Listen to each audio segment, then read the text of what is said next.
I haven't done winged eyeliner in like 1,000 years, but boy, is it feeling very autumnal. Hey guys, and welcome to this video. I love making seasonal bucket lists. I love just making lists in general. I feel like they really help me accomplish the things that I want to do, and I hate that feeling of like, oh, we should do this, we should do this, we should do this. And I feel like having a list is the first step of like doing all the fun things. Autumn is my favorite season, and I live in Seattle, the Pacific Northwest, which is a beautiful place to be in autumn. So I thought it would just be fun to sit down and talk about some activities, books, movies, the vibes we're going for, things that I have on my goals list, and we'll talk about, I don't know, creating a bucket list a little bit. So I just wanted to share with you my list of things that I really am excited for to do in the next couple months. Firstly, when it comes to planning, especially when we start talking about locations and hikes, I use a fall foliage predictor to help me understand when peak and past peak will be when it comes to leaf peeping. So I will leave one down below that I use. This video should be out just right before the colors really start to hit their peak, and I'm hoping that if you're in the Seattle Pacific North area, you'll get some ideas, or yeah, you'll just be inspired wherever you're at. When it came to building my goals list, I have 5 categories of things or places that I want to check out, plus my general activities. That was just kind of my initial fall thought dump. So of my 5 categories, I have new coffee shops, hikes, books, movies, and recipes. These are kind of like the main highlights that I wanted to cover or really incorporate into my weeks throughout the fall season. So for coffee shops, I have Cafe Hagen, which is like a Scandinavian coffee shop that I've been wanting to try. There's a couple around the city. Cedar Hall is a new one that I just saw open up on TikTok that looks to just have like a magnificent space. So I wanted to check that out. Coffeeholics is one of my favorite coffee places. It is a Vietnamese style coffee, so very sweet and a lot of really fun flavors like pandan and ube. And I was really hoping that they would have a pumpkin spice or an autumn seasonal drink. Anchorhead, which I've already gone to. I got my first pumpkin spice latte out of the season. Anchorhead is another coffee shop that I really love. There are at least 3 that I can think of off the top of my head, but I really enjoy their drinks as well. And Ghost Note is a new one that I wanted to try that I heard about. That one's in Capitol Hill. When I'm out and about exploring, I just want to check out some local coffee shops that have like a beautiful vibe, maybe some seasonal drinks. Yeah, and support something a little local. I'll also be making a bunch of coffee at my house. Let's talk hikes. There are a couple regions in Washington State that are really exciting and fun for fall foliage. So definitely want to go to Mount Rainier. Mount Rainier is a gorgeous time to go. I went a couple years ago and I went at end of peak. And so it really starts to get red, and there aren't really the maple there, but there is a lot of red and orange that occurs. So I think we wanted to check out Sunrise, which is the northeastern part of the mountain. There's this peak, Dedge Peak. That's a very simple hike that we want to check out, and maybe some other things along the way. But of course, Paradise has the big popular hikes, and now that we're in the middle of September, you no longer need a reservation to go. You can just show up. There are no more reservations needed for like traffic and capacity reasons. Pretty much every year I want to go do Maple Loop. It is probably the most iconic fall hike within Washington, and depending on when you go, you'll get the larches. These are larches. They are golden and they usually bloom later in the season, closer to like the end of October, early November, and they have a very, very short window of being at peak, probably you know, under a week. Last year we tried to do Maple Loop on a sunny Saturday morning with full bloom, full peak for the larches. The trailhead was impossibly crowded, so we had to change, and we did Cutthroat Lake, which is another area to see the larches. In order to see the larches, you need to be at a high altitude. They're usually around alpine lakes. So a lot of good hikes for larches are a bit far out from Seattle, 2.5 to 3 hours, and quite a hike to get to that elevation. Heather Loop is about 7.2 miles, I believe. It's been on my list forever because it just looks so stunning.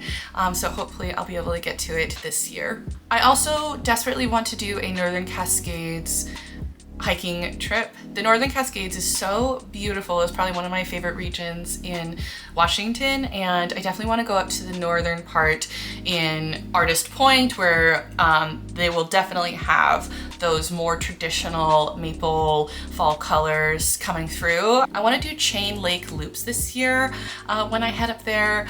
That one I believe is around 7 miles and is a loop, which is wonderful and not so common. Usually hikes are like in and out. And yeah, hopefully getting some beautiful fall foliage up there. Other regions of Washington that are nice to go that I probably won't get time to would be Mount St. Helens, which is kind of closed due to a landslide that happened a couple of years ago, as well as the Olympic Peninsula. I think that would be a gorgeous time to go. I've seen people go to the whole forest once it gets a little bit more golden, but I am planning a end of fall / early winter trip to the Olympics. I think the Olympics are so gorgeous, but I think they are something truly Washingtonian PNW during the rain on the Olympics. So waiting for it to get a little rainier to head out there for myself personally this year. So I want to talk about books. I definitely year-round love reading horror and thrillers and suspense. So I just wrote down some books that I've been wanting to read. Slewfoot is like a witchy, Halloween-y type book.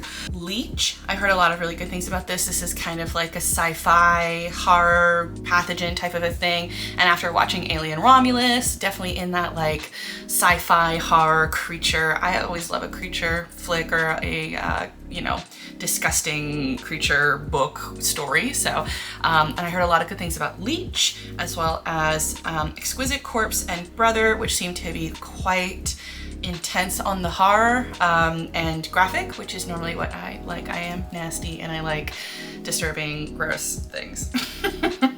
I like media that makes me uncomfortable. So those are the 4 fiction that I have. Some other books that I would recommend. I just finished reading Midnight is the Darkest Hour, which I've heard kind of called like Twilight in a small bayou town.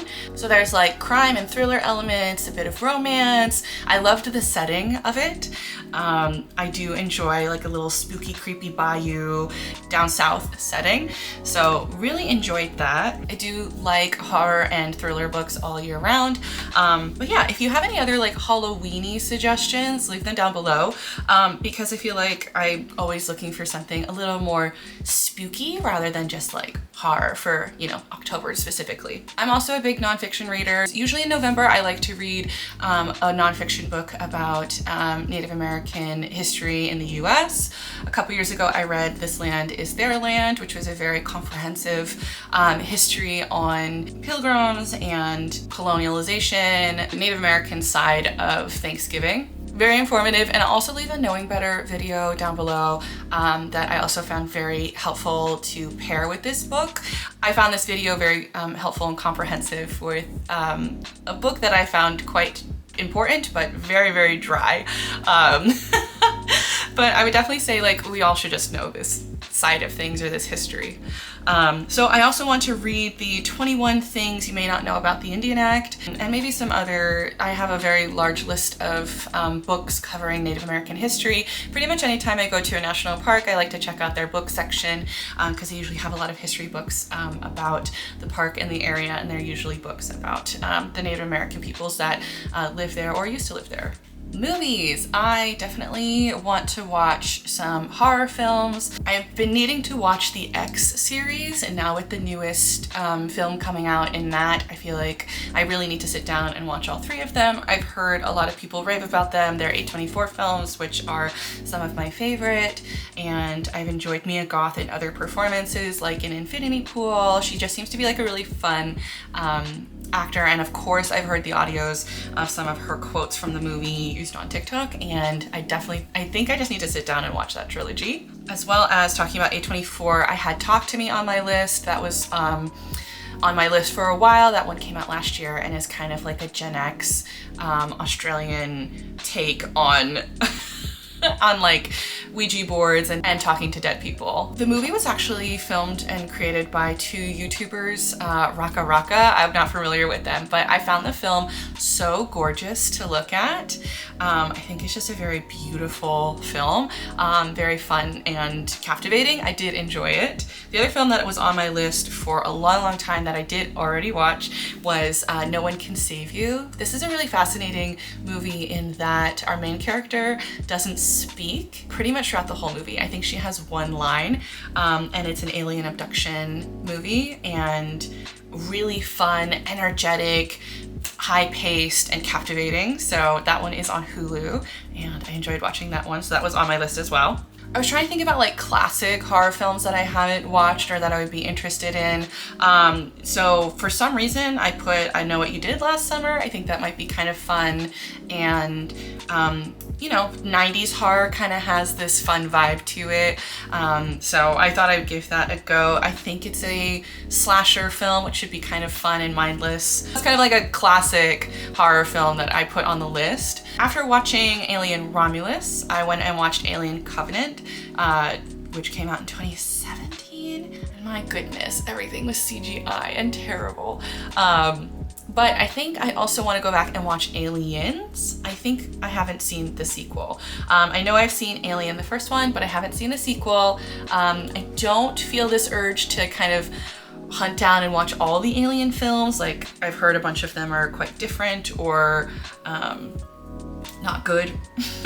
I did like a lot of things with Romulus, but I think that's because I have not watched the full canon. Aliens, I've heard, is one of the best sequels of all time, though I do hear it goes from horror suspense thriller into a little bit more of an action film, but I think it'll still be a good watch and worth it for the culture. I put down Cropsy. Cropsy, I believe, is a documentary about a creepy dude who may or may not be real, might be folklore, might be an urban legend. I feel like I've heard about this for years, and I was recently going through a list that I had on my computer, an old list I made, and it had Cropsy on it. So I figured I'd give it a watch just to kind of I don't know, it just feels kind of like a part of internet lore. Yeah, I believe it's a little bit more low budget or rugged, but yeah, I'm giving that a go. Who knows? Another movie that I definitely need to watch this year because it's set in Washington is Practical Magic.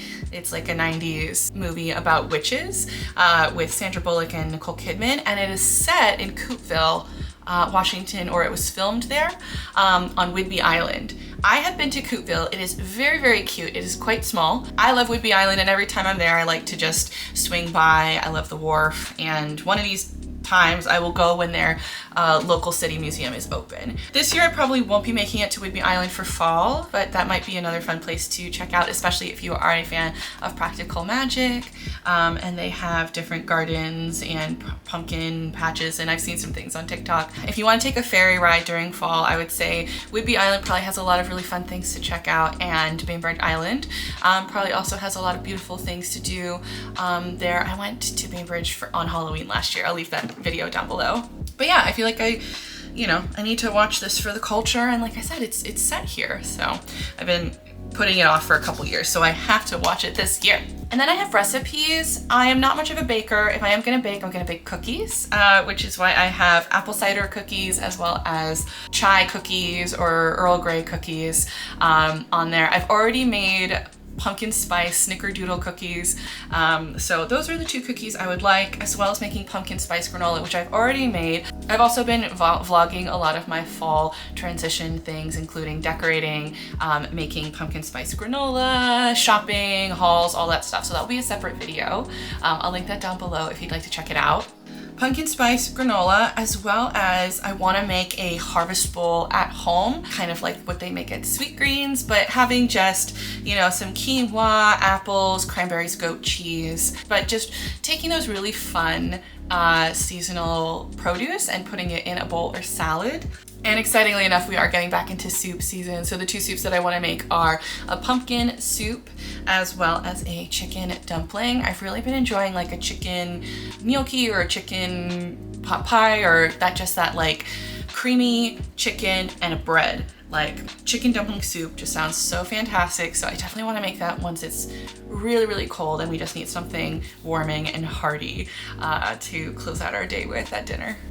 Let's talk general activities or general things. So like I said, I want to have some pumpkin spice coffees in the house and outside of the house.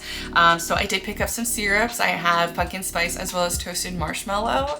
I do have an apple syrup that I purchased last autumn when I tried to make an apple chai, which was not my favorite. So I'm hoping to find some ways to use this apple syrup. It's definitely not my favorite. Also, to go pumpkin candle shopping, I talk a lot about candles in my vlog. I have one burning right there. Pulled out some autumn candles from last year, as well as I did pick up some. My favorite scents for candles during this time of year are marshmallow, pumpkin, and vanilla. I tend to keep things a little bit more sweet. Once it starts to get really, really cold and wintry, then I'll start moving into the woodsy scents. But for now, it's usually like pumpkin and marshmallow. I do want to go apple picking this year. Apple picking is something I always kind of forget until the end of the season and it is past. And Washington has numerous apple farms around.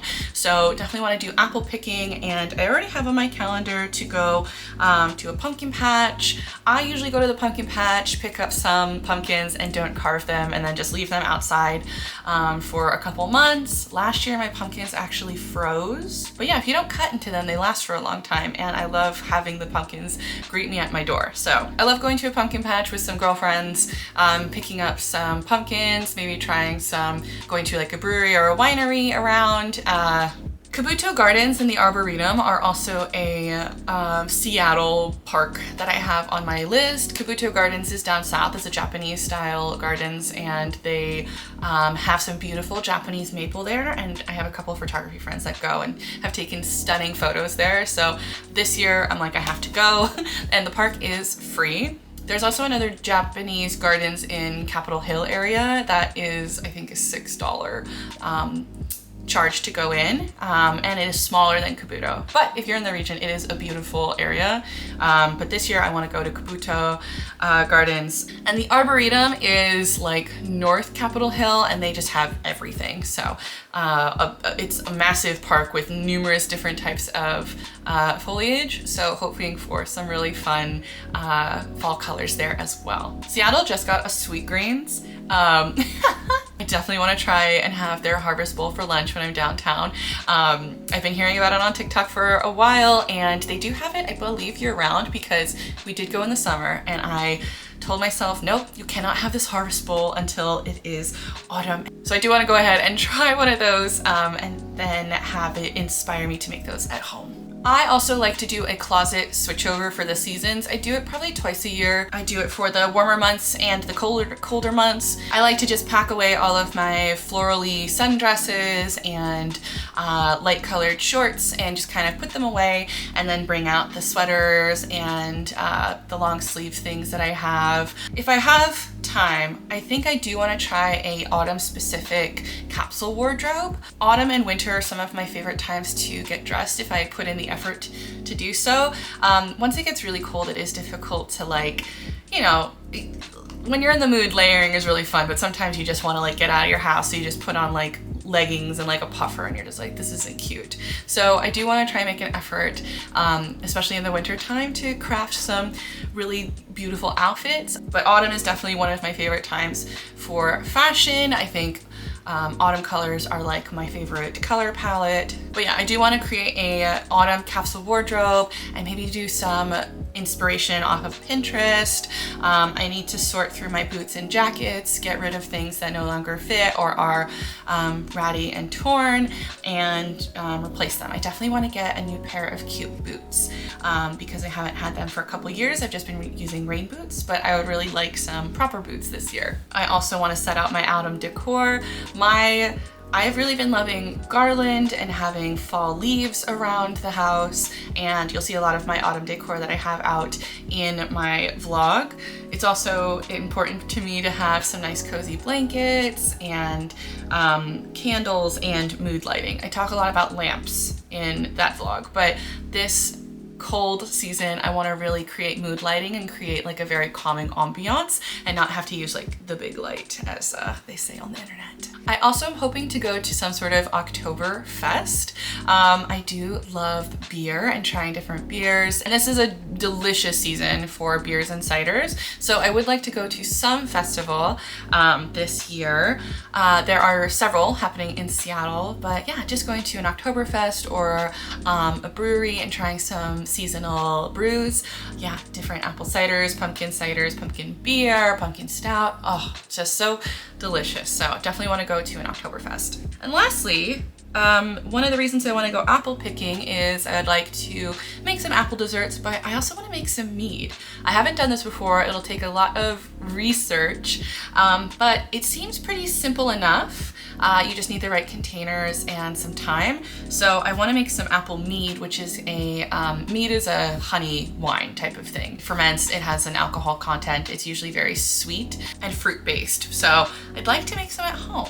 Oh my goodness, that was a lot of fall talk. I hope you found this video very cozy, very inspiring, and let me know what are your fall goals down below. I would definitely like to be inspired more. And I do plan on making this a seasonal thing on my channel, having these seasonal bucket lists. Like, I really do love embracing the seasons, and yeah, I think bucket lists are the best way to kind of channel that energy and do a bunch of fun seasonal things. I want to say thank you guys so much for watching this video, and I'll catch you in the next one. Bye.